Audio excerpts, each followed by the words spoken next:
विवा कार्निवल म्हणीत गोंयकारांनी घातली शबय। आयच्यान 3 दीस गोंयांत किंग मोमोशें राज्य।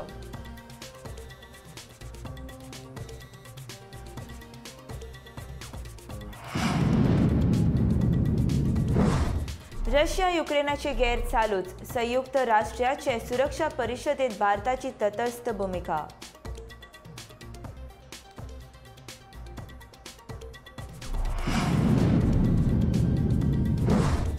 प्रियोल वाठारांतल्या एका बांयत आडकून उरलेल्या पिडेस्त माणग्याची थळाव्यांनी केली सुटका।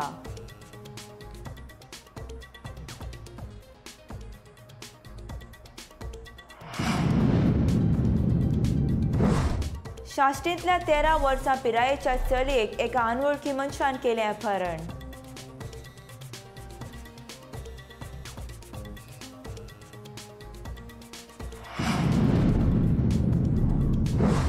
केप्यां रिक्षा आनी दुचाकीचो भीषण अपघात। दुचाकी चालकाक जाग्यारूच सोंपलो।